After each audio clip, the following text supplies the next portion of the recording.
오늘은 에베소서 5장 15절부터 21절 말씀을 읽겠습니다.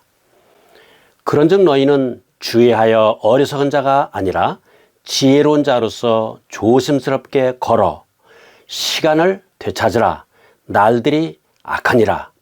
그러므로 너희는 지혜 없는 자가 되지 말고 오직 주의 뜻이 무엇인지 이해하라. 술 취하지 말라. 거기에는 과도함이 있나니 오직 성령으로 충만하라.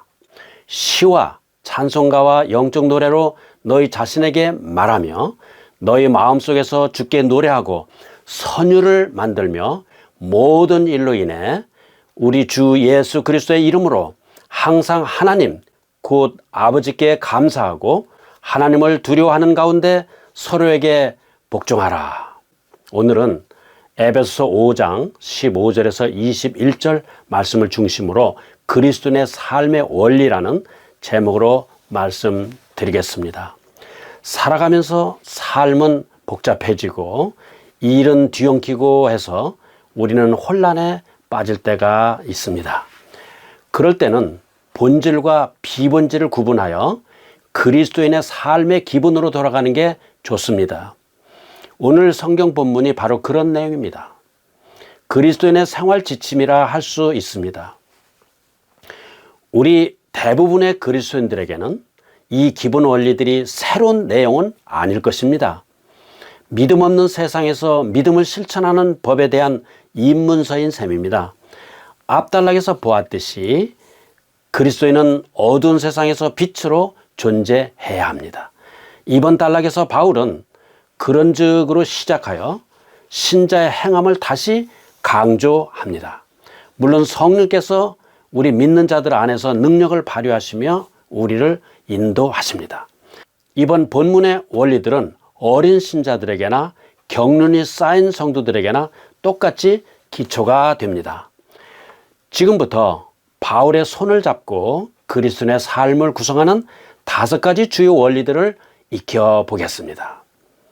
그것은 행실의 원리, 시간의 원리, 결정의 원리, 통제의 원리, 복종의 원리입니다. 5장 15절을 함께 읽겠습니다. 그런즉 너희는 주의하여 어리석은 자가 아니라 지혜로운 자로서 조심스럽게 걸어. 바울은 신자들이 주의하여 걸어야 한다고 말합니다. 이는 어디를 또 얼마나 빨리 걷느냐의 문제가 아니라 걷는 방식의 문제입니다. 조심스럽게 걸으라고 말합니다. 일상생활에서 그리스도인의 올바른 행실에 관한 원리입니다. 행실의 원리입니다. 줄타기를 하는 사람들처럼 주요 관심사는 걸음의 질입니다. 그 길에서 떨어지지 않도록 균형을 유지하는 것입니다. 신자들은 어떻게 행해야 하는가? 주의하여 지혜롭게 행해야 합니다. 성경에서 지혜가 없다는 말은 마치 하나님이 존재하지 않으시는 것처럼 산다는 뜻입니다. 일상사를 행할 때 마치 하나님이 관심이 없으신 것처럼 행동한다는 뜻입니다. 평범한 생활에서는 하나님의 시각과 무관하게 산다는 말입니다. 반대로 주의 깊고 지혜롭게 행한다는 것은 범사에 주님을 인정한다는 뜻입니다. 우리를 향한 주님의 관심을 늘 의식한다는 뜻입니다. 하나님은 우리가 그리스도 안에서 부르심에 합당하게 행하기를 원하십니다. 5장 16절을 함께 읽겠습니다. 시간을 되찾으라. 날들이 악하니라. 그리스도인의 생활 원리 2번째는 시간의 원리입니다. 성경은 시간을 되찾으라고 말합니다. 지나간 시간은 돌이킬 수 없지만 앞에 오는 기회는 놓치거나 낭비하거나 오용해서는 안 됩니다. 그리스도는 죄의 노예 생활에서 우리를 구해내셨고 목적을 위해 순결하게 살아갈 능력을 주셨습니다. 이렇게 주께서 우리를 구속하셨듯이 우리도 허무함과 죄로부터 시간을 다시 취해내야 합니다. 일상의 모든 기회를 살려서 그분의 목적을 지향해야 합니다. 바울은 고린도전서 10장 31절에서 이렇게 포괄적으로 말합니다. 그런즉 너희가 먹든지 마시든지 무엇을 하든지 모든 일을 하나님의 영광을 위하여 하라. 우리는 연약하고 타락한 인간지라 누구나 양극단으로 흐르기 쉽습니다. 극과 극을 달립니다. 시간을 허비하거나 아니면 시간에 대해 강박증에 빠질 때가 많습니다. 우리는 이 일을 질질 끌거나 아니면 일 중독자가 됩니다. 첫 번째 극단은 우리가 하나님의 목적에 수동적으로 저항하고, 두 번째 극단은 우리의 평안과 안식의 기쁨을 저버립니다. 어떻게 하면 이런 양극단을 막을 수 있을까요? 질질 끄는 버릇을 훈련으로 이길 수 있습니다. 정말 중요한 일에 에너지를 돌리는 것입니다. 훈련이란 우선순위를 정해서 계획을 짜고 늘 목표에 초점을 맞추며 하나님의 목적을 놓치지 않는다는 뜻입니다. 반면에 안식을 모르는 일 중독의 극단을 극복하려면 분별이 필요합니다. 우리는 끝없이 일을 해내는 기계로 창조된 것이 아니라 하나님을 섬기고 영화롭게 하라고 그분이 직접 손으로 빚으신 예술 작품입니다. 하나님이 우리를 지으신 목적은 하나님의 아름다운 창조 세계를 누리는 가운데 하나님과 다른 사람들이 서로의 관계를 경험하게 하기 위함입니다.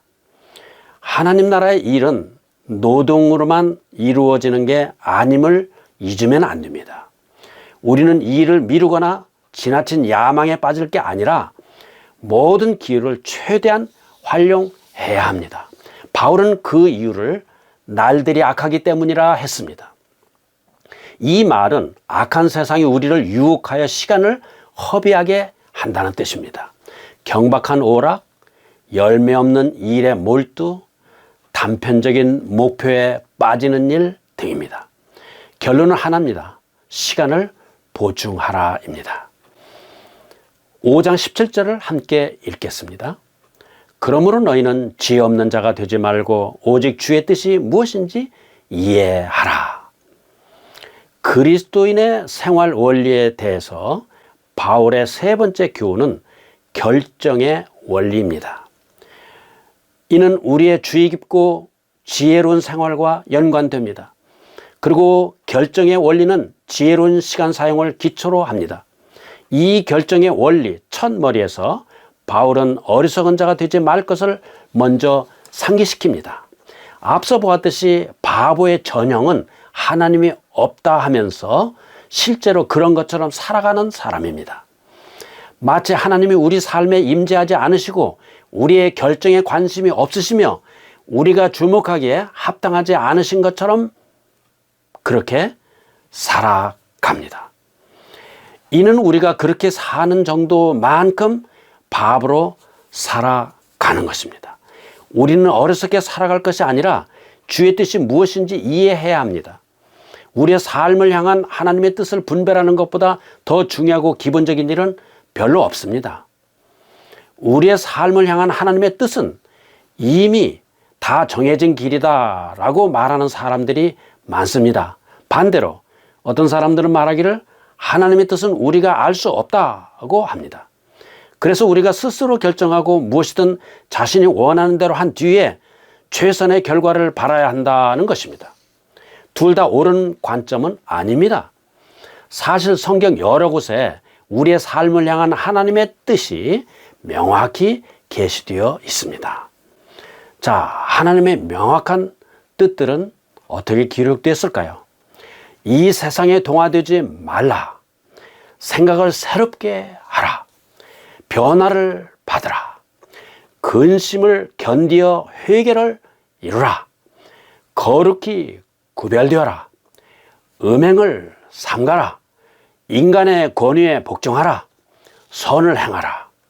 이 명령들은 우리의 삶을 향한 하나님의 뜻이 명확하고 객관적으로 표현된 몇 가지 예에 지나지 않습니다.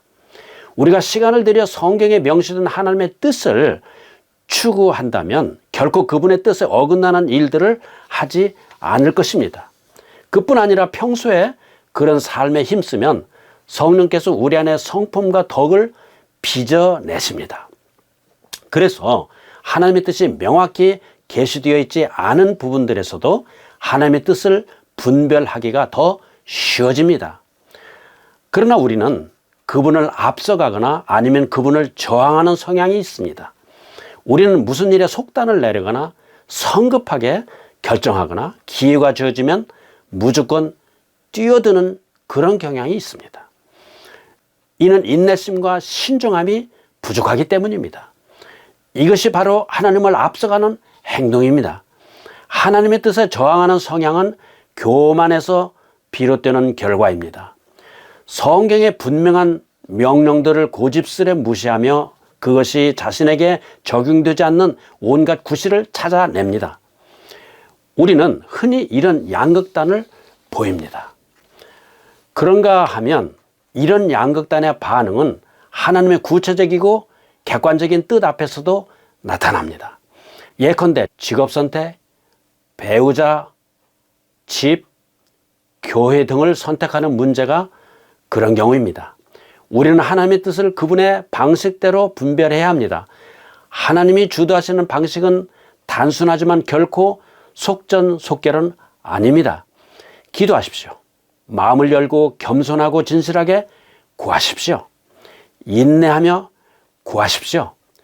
기도하는 마음으로 말씀을 읽되 지성을 활용하십시오. 성경의 원리들과 하나님의 뜻에 비추어 당신의 모든 결정을 심사숙고하십시오. 지혜와 경륜이 있는 그리스도인들에게 조언을 구하십시오. 당신의 결정 때문에 얻을 것도 없고 잃을 것도 없는 사람들의 객관적인 말을 귀담아 들으십시오. 그러다가 하나님의 길을 밝혀주신다는 확신이 들거든 겸손한 믿음으로 걸음을 내디디십시오. 하나님의 뜻에 내포되어 있는 모든 면을 우리가 항상 알 수는 없습니다. 하지만 가장 중요한 것은 그분이 길을 인도하실 때 최선을 다해 따르는 것입니다. 대개 하나님의 뜻에는 우리가 예상치 못한 뜻밖의 반전이 들어있을 수 있습니다. 사실 하나님은 우리를 적극적으로 도와주십니다. 그래서 위로자, 곧 성령님을 우리에게 보내주셨습니다. 5장 18절에서 20절까지 함께 읽겠습니다. 술 취하지 말라. 거기에는 과도함이 있나니 오직 성령으로 충만하라. 시와 찬송가와 영적 노래로 너희 자신에게 말하며 너희 마음속에서 주께 노래하고 선율을 만들며 모든 일로 인해 우리 주 예수 그리스도의 이름으로 항상 하나님 곧 아버지께 감사하고. 우리는 본문에서 그리스도인의 생활 원리 네 번째 통제의 원리를 보게 됩니다. 바울은 이 권면을 시작하면서 술에 취해 통제를 잃은 삶과 성령의 통제를 받는 삶을 대비하고 있습니다. 전자는 생각과 감각이 멍하고 둔해진 상태이고 후자는 생각과 감각의 활기와 기운이 넘치는 상태입니다. 과음에 지배당하는 사람은 시간과 자원을 낭비하고 웃음거리가 됩니다. 사람들이 술 취해서 하는 말은 반신반의합니다. 취중에 하는 말은 아무에게도 유익이 되지 않습니다. 그들의 혀구부라진 소리는 얼토당토하는 헛소리거나 추잡한 상소리입니다. 이를 성령의 통제를 받는 사람들과 비교해 보십시오. 그들의 사고는 명쾌합니다. 그들의 마음은 기쁨으로 가득하고 입에는 찬송이 흘러 넘칩니다. 성령께서 마음에 감사가 넘치게 하시니 입에서 시와 찬송가와 영적 노래가 나올 수밖에 없습니다. 사실상 그들의 삶 전체가 주 예수 그리스도로 인해 성령의 능력으로 하나님 아버지를 향하고 있습니다. 그렇다면 우리는 어떻게 성령으로 충만해집니까? 그분으로 충만해진 결과는 19, 20절에 나와 있지만 그런 결과를 더 얻어내려면 우리가 할 수 있는 일이 또 있습니까? 헬라어 원문에서 성령으로 충만하라는 말은 수동태 명령형입니다. 말 그대로 수동적 명령입니다. 우리가 성령께 기회를 드려야 한다는 뜻입니다. 그러면 그분이 모든 복으로 우리를 충만하게 하시고 모든 능력을 입혀주시며 그분의 길로 인도하십니다. 5장 21절을 함께 읽겠습니다. 하나님을 두려워하는 가운데 서로에게 복종하라. 그리스도인의 생활 원리에 대해서 바울이 말하는 5번째 기초는 복종의 원리입니다. 이는 그리스도인의 생활 가운데 아주 중요하면서도 자주 망각되는 사실을 하나 깨우쳐 줍니다. 본래 우리는 혼자 살도록 되어 있지 않고 피차 복종하도록 되어 있습니다. 서로 짐들을 지어주고 사랑과 선한 행위에 이르도록 격려하며 남의 일들도 돌아보아야 합니다. 당신이 그리스도인이라는 것 때문에 사람들과 점점 멀어진다면 당신은 그리스도인 생활의 기본으로 돌아가야 합니다. 우리는 하나님을 두려워하는 가운데 서로에게 복종해야 합니다. 하나님을 사랑하고 공경하기에 사람들에게도 사랑과 존중과 공경을 베풀어야 합니다. 서로 복종하며 섬기는 원리는 매우 중요합니다. 그래서 바울은 이번 단락 이후에 지면을 많이 할애하여 이 원리가 우리 삶의 구체적인 영역들에 어떻게 적용되어야 하는지 설명하고 있습니다. 부부관계와 자녀 양육은 물론이고 직장 생활도 거기에 포함됩니다. 바울이 이 주제들을 아주 깊이 다루고 있는 만큼 다음 시간에 우리도 주제별로 나누어 살펴보겠습니다. 복종의 원리는 인간 사회에서 질서와 조화를 이루는 요긴한 도덕입니다. 이 원리는 모든 것을 품위 있고 질서 있게 할지어다 라는 바울의 명령을 상기시킵니다. 그러므로 형제들아 굳게 서서 말로나 우리의 서신으로 너희가 가르침을 받은 전통들을 붙들라. 오늘 그리스도인의 생활원리 5가지를 성경에서 찾아보고 공부하신 여러분께서 기초가 얼마나 잘 되어 있는지 자기 평가를 해본다면 의미 있는 시간이 되리라 확신합니다. 몇 가지를 자평해 보시기 바랍니다. 각 항마다 2에서 20까지 점수를 매겨보겠습니다. 2는 성장이 절실히 필요한 상태이고 20은 성숙한 상태라 할 때 각 항목을 잘 점검해 보시기 바랍니다. 저는 1항을 보면서 나름대로 점수를 매겨보았습니다.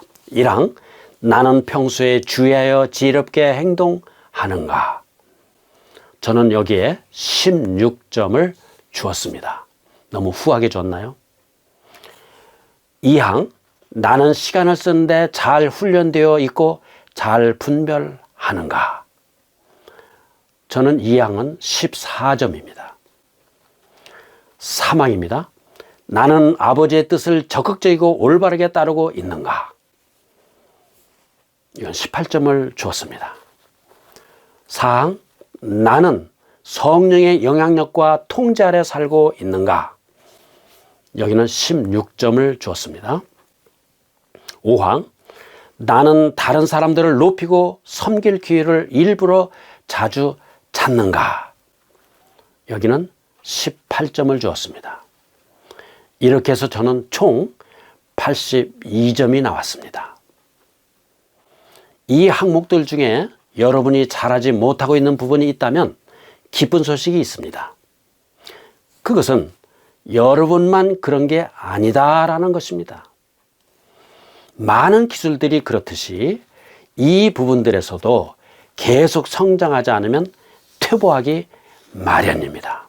사랑하는 여러분, 우리에게 탁월한 교사가 계시니 얼마나 힘이 됩니까?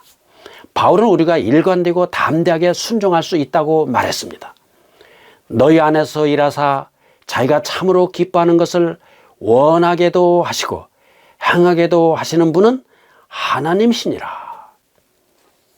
너희 안에서 선한 일을 시작하신 분께서 예수 그리스도의 날까지 그 일을 이루실 것, 바로 이것을 나는 확신하노라. 성경은 혼자서 자습하는 과목이 아닙니다. 성령께 의탁하면 우리는 그분의 능력을 받아 영적으로 성장할 수 있습니다. 위 5개 항목들 중 하나를 골라 기도하십시오. 나는 이 항을 기도해야 하겠습니다. 지금부터 하나님이 여러분 안에서 행하셔서 여러분이 소원을 두고 행하게끔 도와달라고 기도하십시오.